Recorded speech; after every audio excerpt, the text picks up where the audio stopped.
Hey all, good to see you. Just checking that you can hear me and see my slides. Yes. Okay, some people are nodding.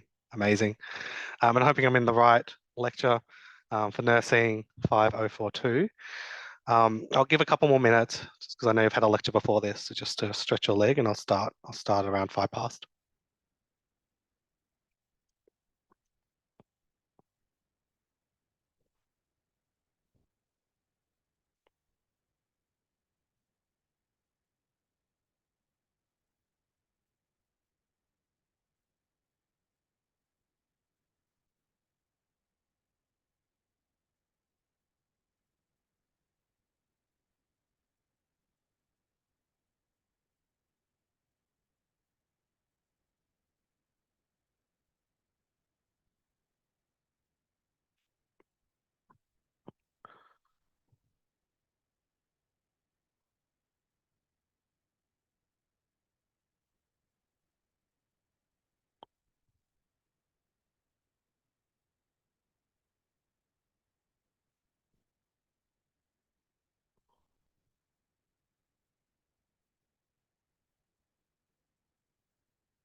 Hi, Jonathan.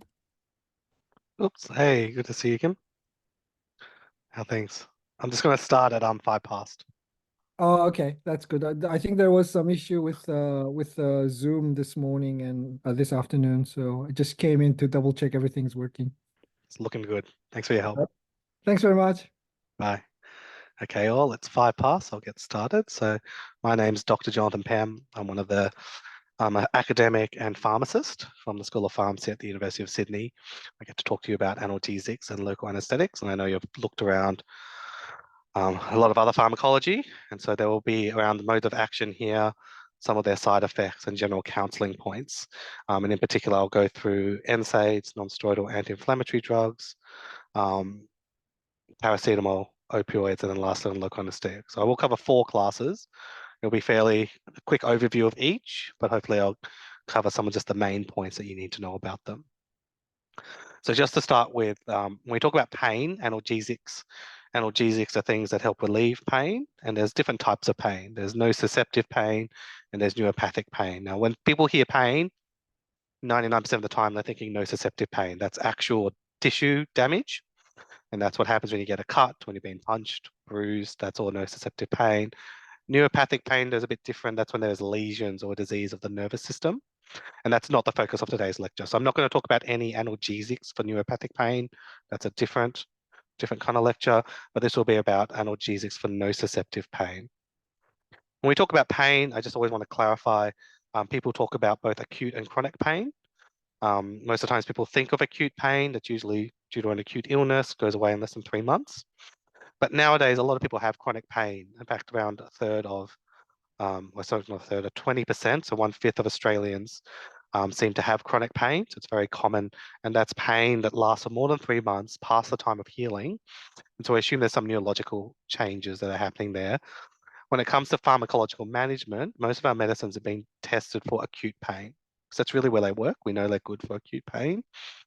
Chronic pain, we have less data and less data to show they're effective.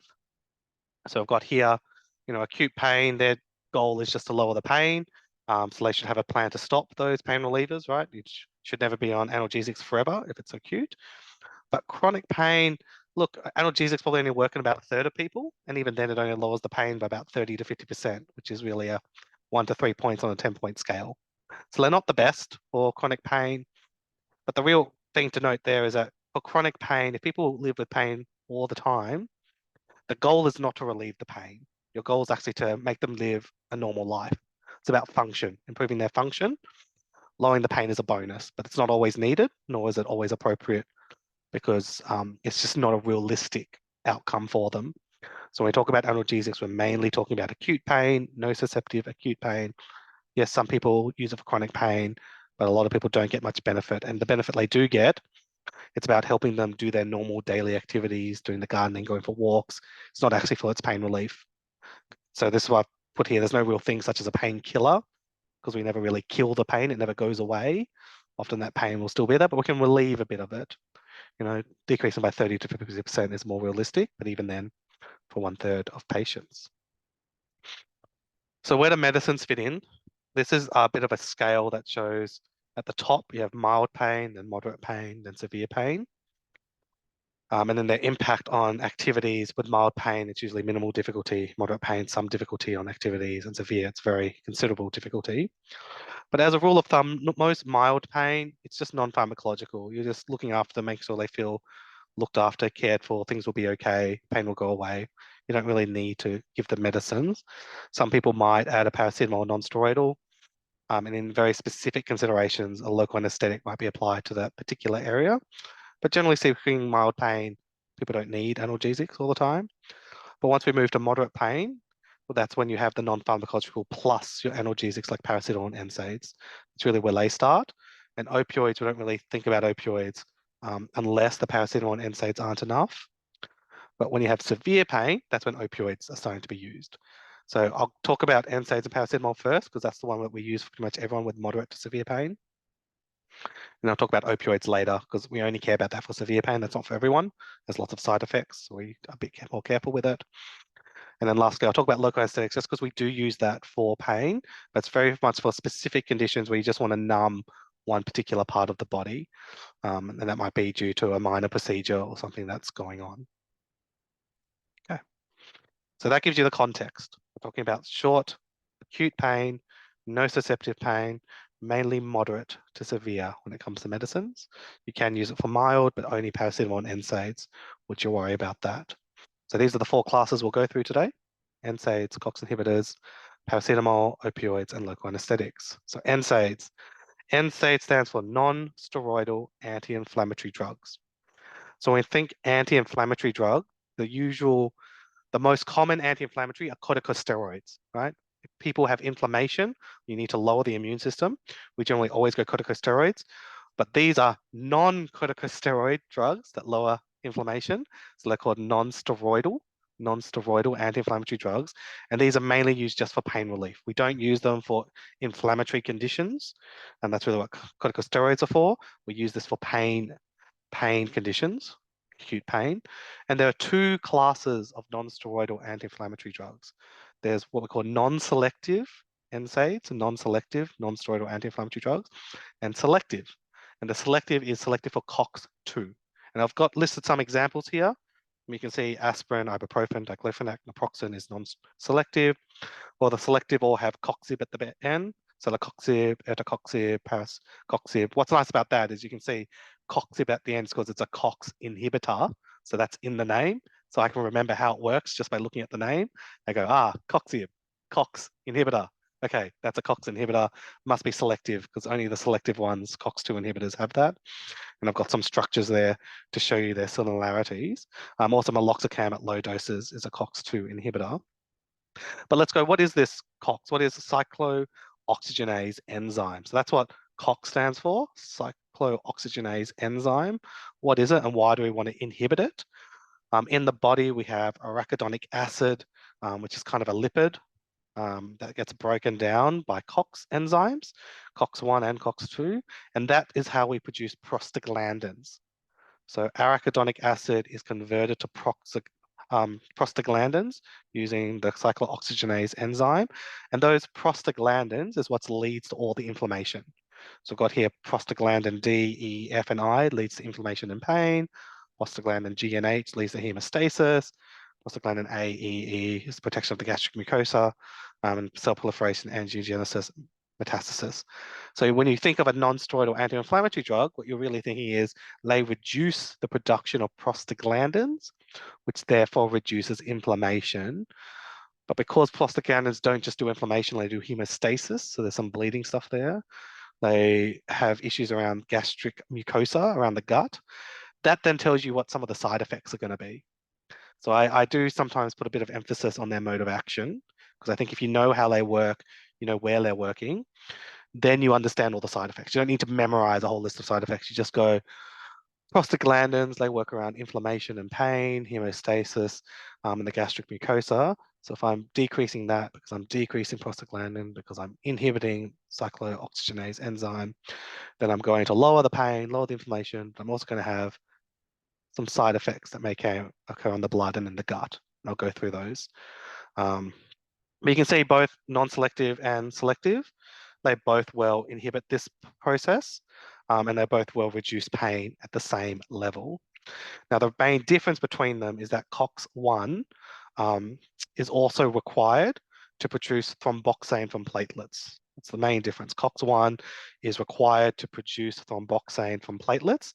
So if we inhibit it, if we inhibit COX-1, we inhibit that platelet aggregation, and it can cause increased bleeding. So anyone on a non-selective NSAID that inhibits COX-1, that will increase their risk of bleeding. It will also inhibit that in the stomach, COX-1 inhibits increase of gastric acid. So if we inhibit COX-1, you get more gastric acid. More gastric acid is produced because of NSAIDs, non-selective, non-steroidal anti-inflammatory drugs. More acid is produced. The drugs themselves are acidic.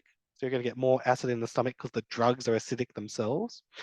And they decrease the production of gastric mucosa, the protective lining in the gut. So people end up getting peptic ulcers or gastrointestinal bleeds if they're on those drugs for too long.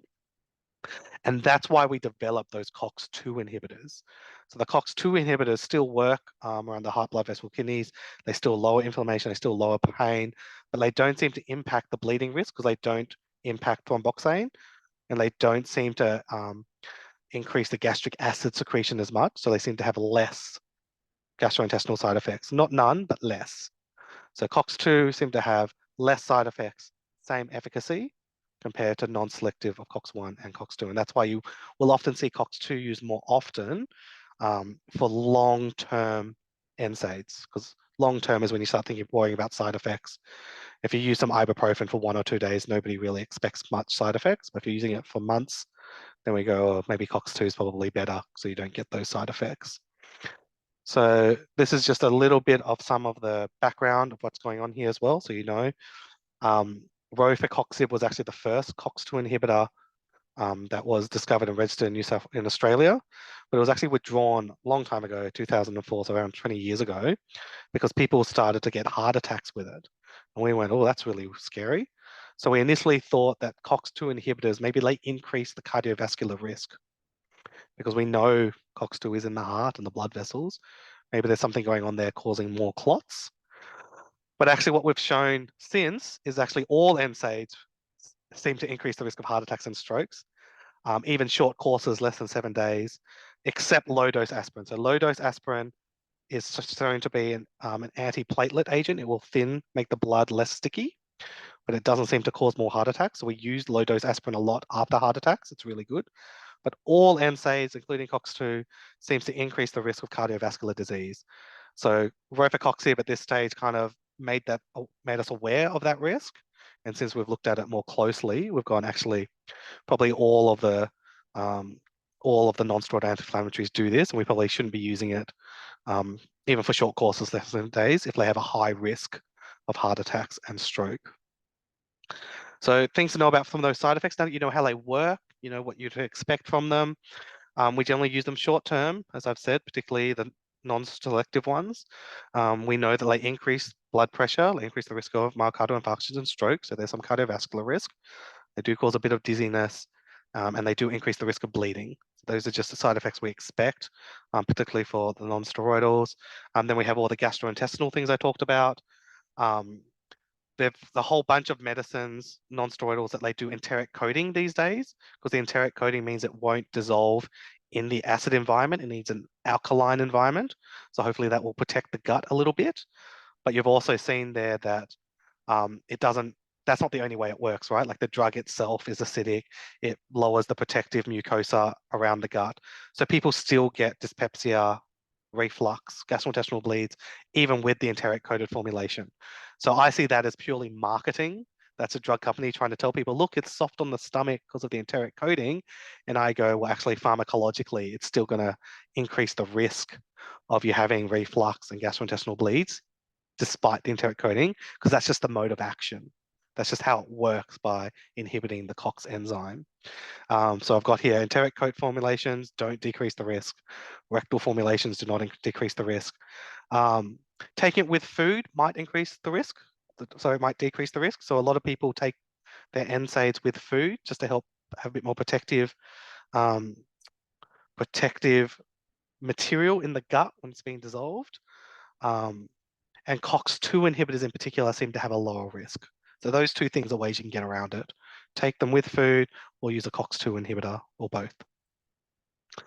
There is also some concern around renal impairment with these because the blood vessels do provide blood to the kidneys. And if you're causing vasoconstriction to the blood supply to the kidneys, and they're already in other medicines that are doing that, particularly in the elderly, if they're on things like ACE inhibitors and a diuretic, renal impairment can occur with the NSAIDs. So we are a bit cautious of them in the elderly. And a lot of those elderly have cardiovascular risks as well. So sometimes we don't use them. We also say don't take if you're dehydrated. Particularly if they're vomiting or have diarrhea, don't do it. Increase the risk of side effects, both in the gut and those renal impairment ones. And this is some counseling points then. If they do notice some of those side effects that come with it, swollen ankles, difficulty in breathing, chest pain, those are cardiovascular risks or heart failure risks. Or they've got black stools or dark coffee colored vomit, that's a sign of a gastrointestinal bleed, then they've got to go see a doctor about stopping those medicines and getting treated. Things to note, just so other practice points, is don't stop low dose aspirin treatment when using an NSAID. That low dose is actually used to lower heart attacks. So you want that to keep going. Don't assume because they're both NSAIDs, you don't need both. Low dose aspirin is considered kind of separate because it's just inhibiting that platelet aggregation. And some people are sensitive to NSAIDs if they have asthma. So some people with asthma, NSAIDs can cause bronchospasms and make their asthma worse. If they've had it before and they've never had a problem, that's fine. But if they've never had it before and they've got asthma, you might want to consider maybe paracetamol instead. Otherwise, warn them that it can set off their asthma. And if that happens to them, they probably shouldn't have it again. So that's the NSAIDs. I'll go through paracetamol and then I'll go through some quiz questions so we have some time to see how we're going and if we've misunderstood anything. Paracetamol, I'm sure everyone here has seen it around. You can buy it from the supermarket, just Panadol, right? Widely used. Interestingly, the mode of action is not that well understood. We kind of don't really know how it works. We know a little bit. We think it might be a non-selective COX inhibitor, so very similar to the non-selective NSAIDs, but we find that it has peroxidase site. It works on the peroxidase site of the enzyme, which is a different site to the NSAIDs. And it's because of that, we think it doesn't work on inflammation. Because when the part of the body tissue is inflamed, you have a much higher peroxide concentration. And so this drug can't actually reach that site on the enzyme to work. And I think that's one of the reasons why NSAIDs lower inflammation, while paracetamol does not lower inflammation. They both have analgesic effects, but paracetamol doesn't lower inflammation, only the COX inhibitors do, even though it seems to be a non-selective COX inhibitor. I think that's because of the peroxidase site that it works on. It can't reach it where it's inflamed because that has very high concentrations of peroxide. But we also know that paracetamol plus an NSAID together, they produce more analgesic than separate. So if it was just the non-selective COX, paracetamol should work exactly the same as an NSAID, right? It's the same mode of action. Like pharmacologically, it doesn't make sense why they would work better together than if they were individual. And so we do think paracetamol probably works elsewhere as well. It is a non-selective COX inhibitor, but it probably works elsewhere as well. And this is just a summary of a literature review done in 2020 showing you all the different sites that paracetamol has been shown to work on and their effects on it. And I don't expect you to memorize this table. I just want you to know paracetamol seems to work in lots and lots of places. And we don't know exactly where, which ones of these are more important than others. So this is a bit of a watch this space, but we do know it works elsewhere. So that could also be leading to its analgesia. And that's just a sign to show acetaminophen is the name of paracetamol in North America. So acetaminophen, paracetamol, they're the same thing. They're the same thing. Acetaminophen or paracetamol is broken down in the liver to p-aminophenol, which is then broken down to AM404. And you can see here, paracetamol or acetaminophen, AM404, those all seem to have active sites, activates different sites, and it could be any of these sites that's leading to more analgesic effects than the COX inhibitors. Things to know about from a side effect point of view, though, paracetamol is very well tolerated, often first line because of how good the side effect profile is. It's safe in pregnancy and breastfeeding, which is not the case for NSAIDs, so that's really good. The one thing to know about paracetamol is that from this figure here, metabolism of paracetamol, is that it's mainly broken down by the liver. And so 95% of paracetamol is broken down by the liver to paracetamol conjugates using glucuronidation, and then that's excreted in the urine. So everyone who has paracetamol with a nice liver, 95% of your paracetamol is broken down by the liver. Fantastic. 5% of it's actually broken down by CYP450 metabolism and forms what they call NAPQI, which is N-acetyl P-benzoquine-imine. I don't expect you to memorize that. You don't need to memorize it. What you need to know is that 5% of it, though, becomes NAPQI, which is toxic to the liver, which is toxic to the liver.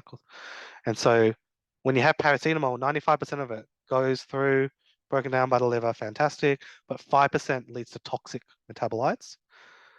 And so if you have if you have any problems with the liver, like liver dysfunction, then unfortunately that 95 is not being broken down by the liver anymore. It's all going down into this NAPQI and leading to hepatotoxic toxins. It's broken down into hepatotoxic toxins, and that's a problem. So we do need to be worried about other medicines they're on that could be impacting the liver. We should be aware of people who are like alcoholics, lots of alcohol, their livers are impaired. People with impaired livers from other medical conditions like hepatitis, all of this impacts things. Lastly, I'll just say that because of this risk, this liver toxicity risk, there's been some scheduling changes with paracetamol over time.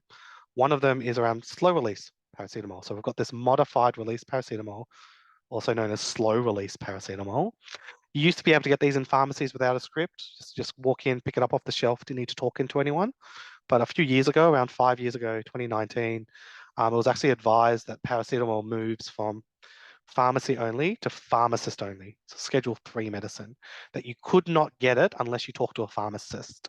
You have to talk to someone now. You can't pick it off the shelf. One of the reasons, I'll go into the reasons, but just so you know, so the big difference between normal immediate release paracetamol is that's usually 1 gram 4 times a day. Well, modified release, that's 1.3 grams 3 times a day. So you don't need as many tablets. It's not a big change. It's going from 8 tablets a day to 6. But for some people, 8 tablets is just really a lot. If I can lower that to 6, I will. But 1 gram is quite a lot. So I don't think we can make the tablets any bigger to go to twice a day or once a day. But slow release was really good for people on chronic paracetamol use, long-term chronic conditions. They just need to use a medicine 3 times a day. But there were safety concerns. So this is one of the safety concerns. So this is research done here over in Sydney, University of Sydney. This is modified release paracetamol overdose, a prospective observational study. And basically it showed that in a total of 116 patients recruited were female, medium dose ingested was 32 grams. And we showed that those who are on the slow release, they developed hepatotoxicity and they were very, very hard to treat, even if they got the antidote within 8 hours of ingestion. So activated charcoal and double doses of acetylcysteine did not significantly decrease the risk of hepatotoxicity. So usually we thought as long as you got treated in time with paracetamol toxicity, as long as you got treated in time with ED, you'd be fine. But if you have an overdose due to modified release paracetamol, we found it really, really hard to treat. Really, really hard to treat. And so they went, this study found that many patients had a persistently elevated paracetamol concentration, many required prolonged treatment, and some developed liver injury despite early acetylcysteine treatment. Acetylcysteine is the antidote to paracetamol toxicity. Despite getting the antidote early, slow release paracetamol seemed to cause a lot of liver damage. And they said because of this risk of overdosing, we shouldn't just have it accessible to anyone. You shouldn't be able to buy 30 packets off the shelf without talking to anyone. You need to talk to someone. So they upscheduled it to Schedule 3, pharmacist only medicine. You must talk to a pharmacist. They must assess you and make sure you're using it appropriately before dispensing it. So the main counseling points for here is that one, lots and lots of medicines contain paracetamol.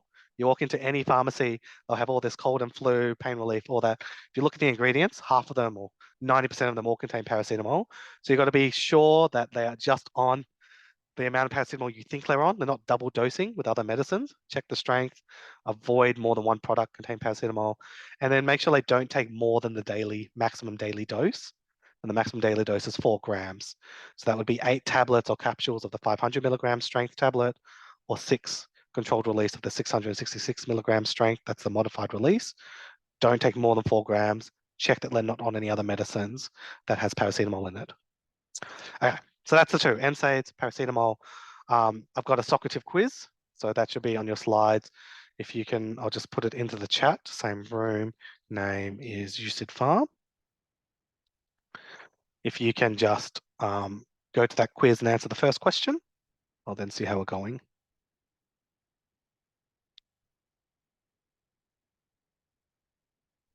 Just quickly find this.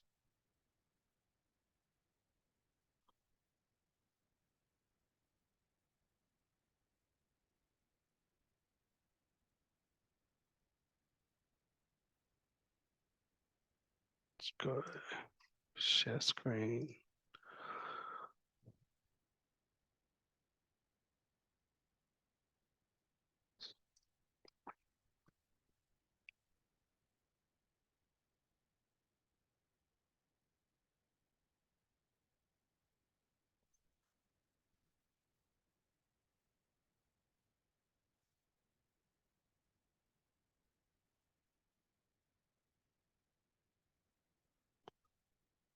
Is that quiz coming up for people? No, okay, let me go quickly check what's going on here. Thought it was up.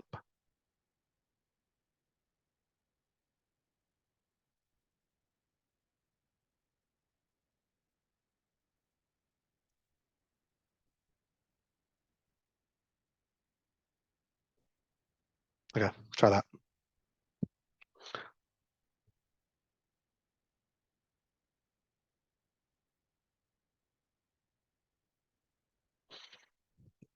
I'll share the screen. Let's have a look. There's 44 people in the room. So 44 people need to answer this question. At the moment, I have 10. Come on, guys. We've got lots of people here. It's on the slides. So if you want me to stop my slides and get it, I can do that. But I just type in Socrative, right?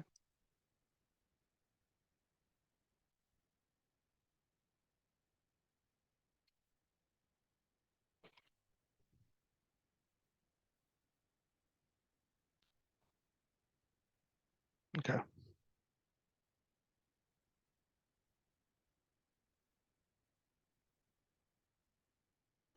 Still have less than, I don't know. I've only got 15 people. No next question because I'm still waiting for people to answer the first question. You got to answer the first question for me to move on. Let's go, guys.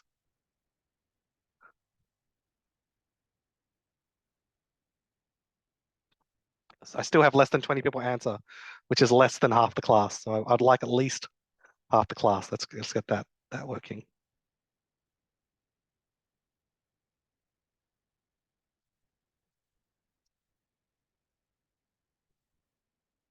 Okay. Let's see how we're going here. So easy one to start with. Modified release paracetamol is safe, can be purchased from the supermarket. Show result. And false, yes. Very dangerous. Dangerous with overdoses, very hard to treat. Now it's pharmacist only. You have to talk to a pharmacist to get it. You have to talk to a pharmacist to get it. Amazing. So let's go to the next question. So again, I'll wait till about 20 people, at least 21 people answer. I want about half, maybe 22. Half the class should at least answer. Ultimately, I'd like 100% to answer to actually see that you're engaged and learning and putting it into practice. But let's see what we get. Which of the following is a selective COX-2 inhibitor? Which of the following is a selective COX-2 inhibitor? I did give you a hint about how you can always know that. Even if I didn't know, even if I hadn't memorized it, I think the name gives it away. Just the name on the sheet of paper makes me go, ah, that's clearly a COX inhibitor, and that's clearly a selective COX inhibitor. So let's see it. Ah, celecoxib, great. So that's you've got it. It has coxib in it. COX inhibitor. Coxib is in it. As soon as you see coxib, you know it's a selective COX-2 inhibitor. So you don't even need to memorize and do any study for that. You just know COX literally says COX inhibitor in the name. In the name. Amazing. And then all of the following increase the risk of heart attacks except. So which one does not? Which of the following does not increase the risk of heart attacks?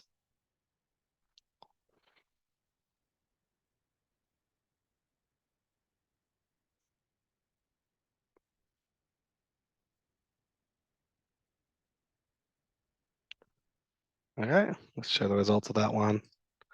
Great, aspirin low dose. So around 80% of you are on the ball. The rest of you might need to study up on this. Remember, aspirin low dose is actually used for people with heart attacks, right?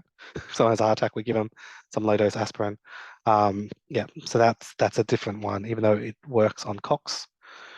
Only at high doses is it used as an analgesic. At low doses, it's used as an antiplatelet agent. It's fantastic. Stop sharing that and go back to the slides. I'll answer questions at the end. I'll just finish the rest of the presentation.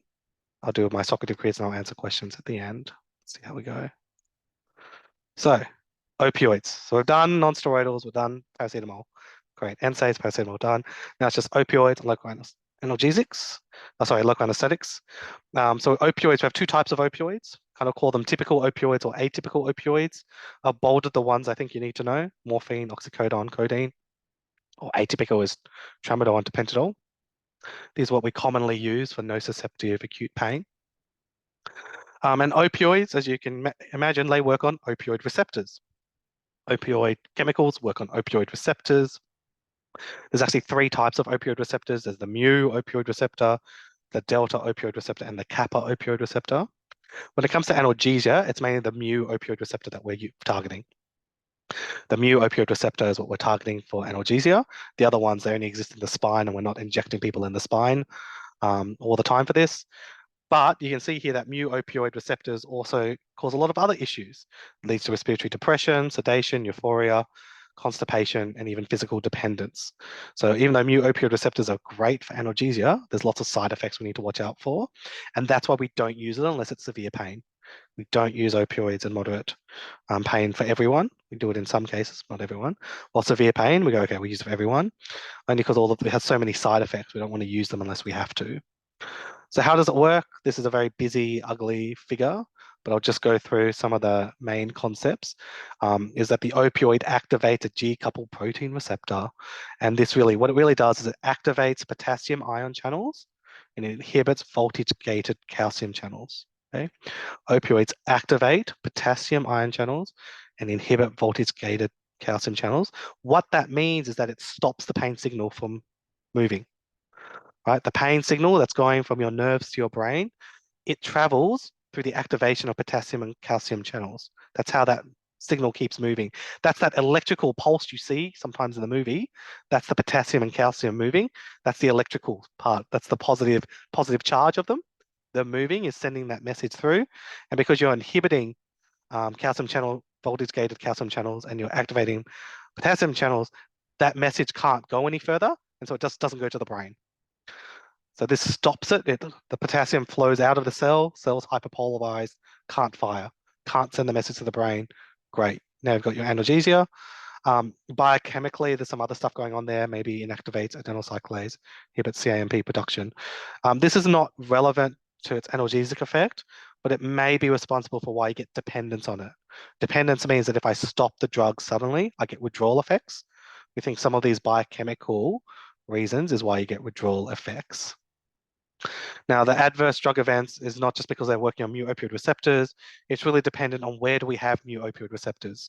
So in our body, we have a lot of mu opioid receptors in the brain. That's why we get those analgesic effects with sedation, euphoria, changes in mood, but also mental clouding. People can't think very clearly on them. You also get respiratory depression, lowers the cough reflex, nausea and vomiting. That's all within the brainstem and the medulla. So all of this is within the CNS, central nervous system. You get pupil constriction with it. But we also have lots of mu opioid receptors in the gut. Lots of mu opioid receptors in the gut. So that leads to constipation. Because you not only stop the pain signals to the brain, you also stop the gut signals going to the brain. And so you get decreased GI motility, decreased gastric emptying. And so people who are on regular opioids, so again, chronic opioids, we often give them regular laxatives to prevent that constipation because we just know it's a side effect. We know people get constipation on opioids, we'll give you a regular laxative if you're on it long term. If it's short term, it's usually not a big problem, but long term it is. We do find some people on the opioids get a histamine release. So they get a bit of itching and urticaria. It also dilates the blood vessels, flushes the face, and that then leads to some hypotension and bradycardia. If you notice that, it's probably not a true allergy. It's probably the mechanism of action of the drug. And so if you see someone with that itching, urticaria, flushing of the face from an opioid, we don't just give them an antihistamine and say, there's your allergy tablet, good luck. We actually give them an opioid antagonist, like naloxone. That's how we treat itching from opioids, give them an opioid antagonist. It's not just a typical allergy, it's the drug is actually making histamine get released, and we need to stop the drug to stop that histamine. You can get dry mouth with it as well. Some other things to be aware of is that opioids have been associated with both tolerance, physical dependence, and addiction. Tolerance, physical dependence, and addiction. And this, again, some of the risks of it is why we don't use it for everyone, because these are risks. Tolerance means that the more you use it, the higher the dose you need to get the same effect.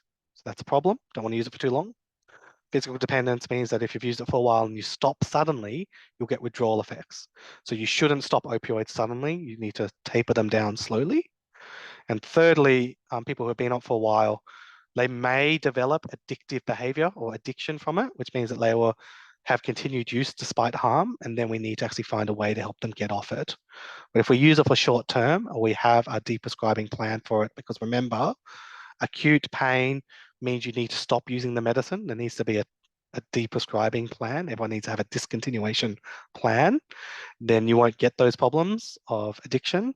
But if people use it for longer than they're meant to, and then now they've gotten used to it, it'd be very hard for them to stop. This is just showing you the withdrawal effects is just the opposite of the side effects. So instead of constipation, you get diarrhea. Instead of pupil constriction, you get pupil dilation. Instead of a decreased heart rate, you get an increased heart rate. It's just the opposite. But you find that they get that because your body's gotten used to the opioid. And then you stop it suddenly, it goes, oh, I've gotten used to it now. I'm trying to compensate, but I don't need to compensate because the opioid's not there anymore.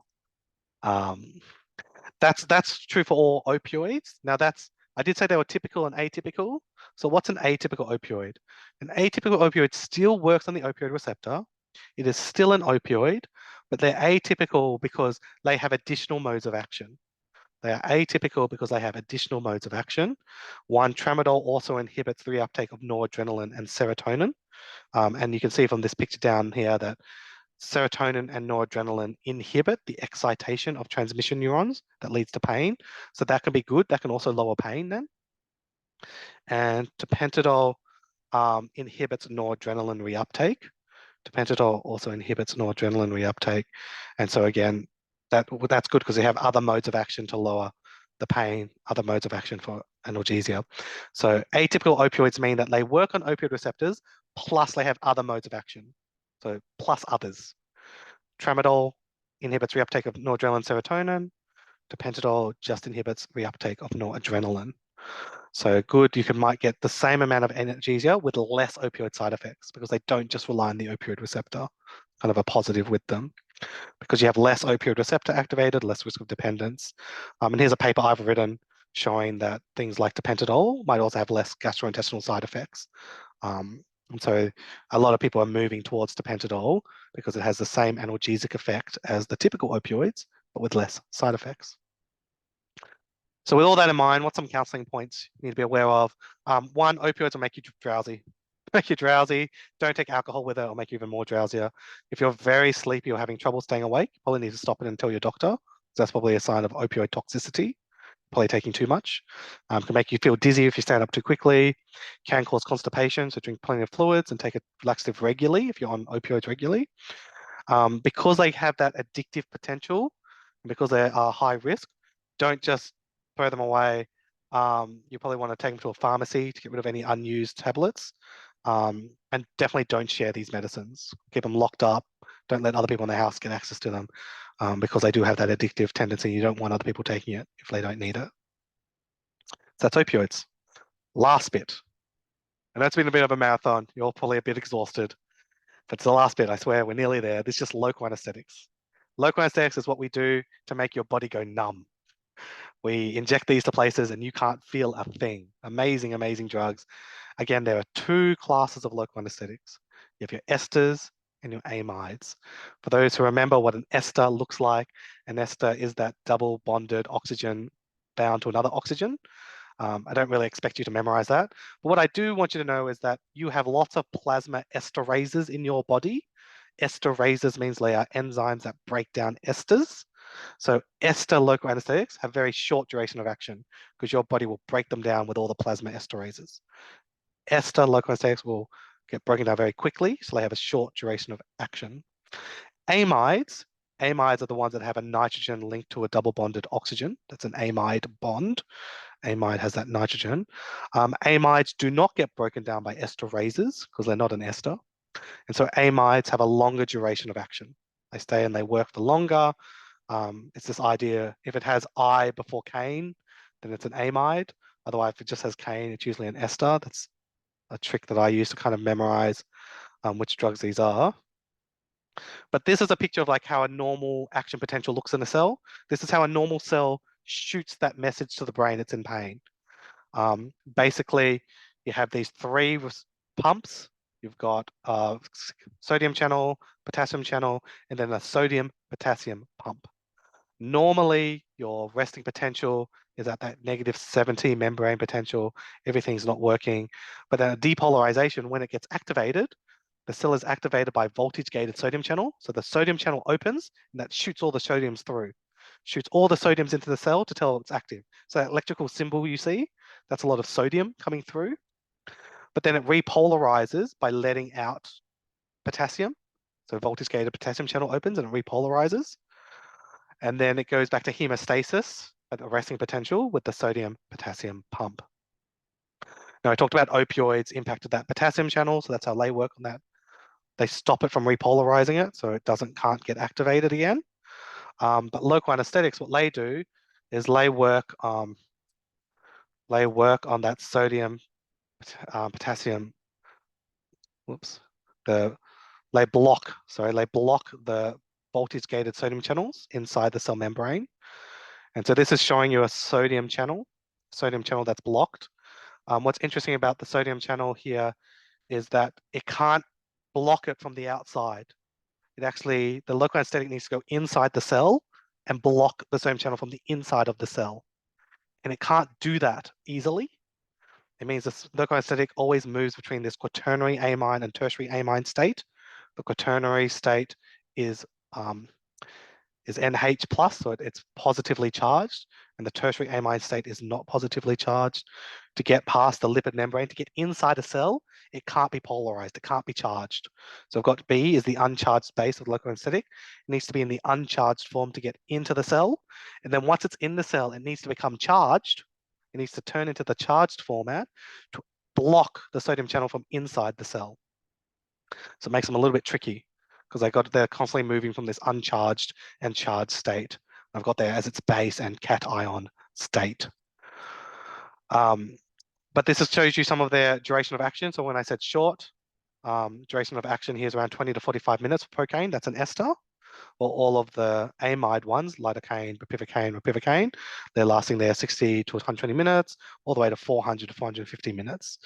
Now, this duration of action is not the same everywhere in the body. It does change depending on the site, how it's given, if it's injected straight in versus just applied on a cream, the status of the patient, the dosage, and if it's been used with any other medicine. Sometimes we use adrenaline. as a vasoconstrictor to increase that duration of action. But this is just some general numbers to give you a general feel of what I meant by short duration of action versus longer duration of action. This is to show you around esters versus amides. Here I'll show you can use topical, either as on the skin, in the eye as eye drops, or we inject it into the site. Can be given as neuroaxial anesthesia in the spine and epidural. Can be given as peripheral nerve block, or we might give intravenous venous anesthesia. So what side effects you have to be aware of? Well, to be honest, if it's used correctly, there's very, very little side effects. Again, it just stops those pain signals. That's about it. Doesn't work anywhere else. Most of the side effects is because of the technique. Like we've injected it into the wrong spot. We've meant to give it to here, whoops a daisy, accidental intravenous injection. That's no good. And so then you might have issues around the central nervous system or cardiovascular system. I've got a bunch of side effects there. But the reality is they don't happen if it's been injected to the right spot. It's gone to the right place. This means that things haven't gone right. It's a technique issue, not really a drug issue. So counseling points to tell patients, they just need to know, how long it's going to take to work, how long it should be working for. Because it's whatever body part they use it on, because it's completely numb, you got to make sure that part of the body is safe. Because if they get any injury to it, they won't even know. They'll get a massive cut on their arm and they would never know because there's no feeling there whatsoever. So you need to tell them how to avoid injury to that area or keep it safe. And for short stay patients, you tell them do not drive and discharge patients to make sure you discharge them to the care of a responsible adult. You don't want people who've been given local anesthetics to then just go home on themselves because you don't want to make sure that they can be looked after. Okay, that's it. We survived. Got through all the material. Let's do some quizzes and then hopefully finishes 5-2. Finish 5-2 and we get a bit of a break. So let's go to the next question and I'll wait for people to start answering it. I'll just quickly share the screen.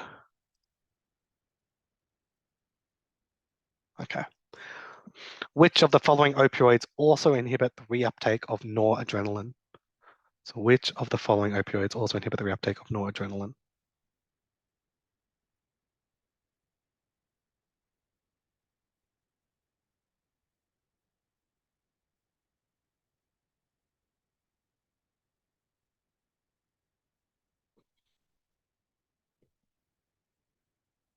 Just wait till I get about 20 something again. Show it.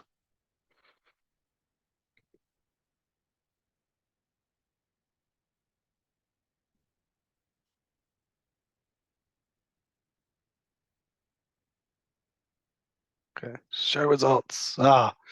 64%. So 61%. It's getting worse. So 40% of you need to double check this. It's kind of your T1s, right? Tramadol and tapentadol. Tramadol and tapentadol. They are atypical. This is really asking you what's your atypical opioids. Works on other things like reuptake of noradrenaline. Tramadol and tapentadol. So they both start with T, while all the other ones have pure opioid agonists in there. They don't work on noradrenaline reuptake. So this is which of the following is generally considered to have the shortest duration of action on the left to the longest duration of action on the right, and saying that things are either the same or a bit quick, a bit shorter. It's around how long they last. And this is kind of asking around what's an ester versus what's an amide. And there was a table there that gives you some information.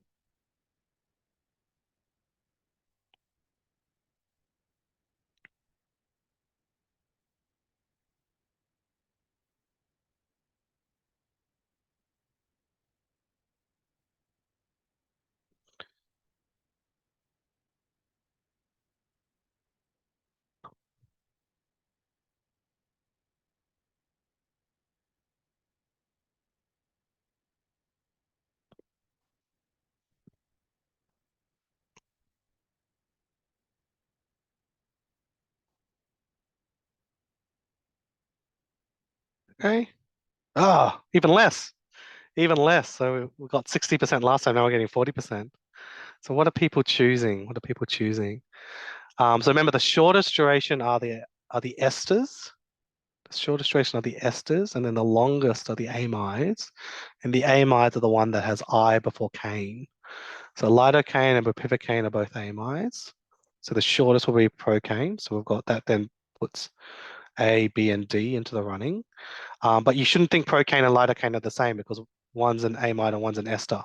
So if if you've done procaine and lidocaine are the same, then you're assuming that they are that the procaine is just the ester lasts just as long as the amide, which is a problem. But we do know lidocaine is a bit quicker than bupivacaine.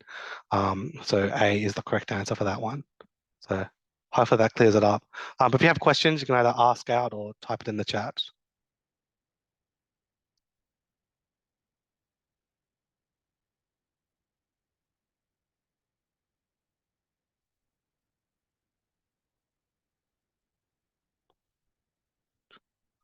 If there's no questions, I guess you guys can head off.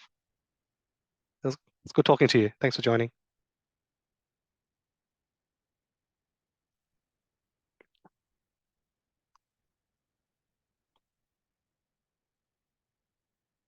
Thank you. Bye.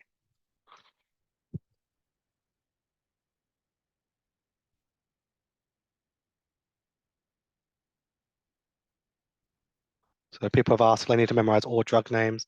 Look, everything is examinable. So in some sense you do, but I've bolded the important ones and I've bolded ways to help you memorize.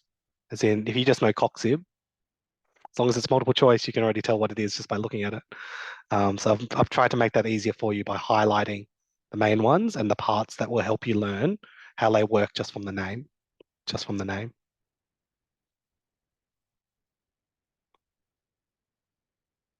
Okay, I'll leave it as there. All the best, everyone.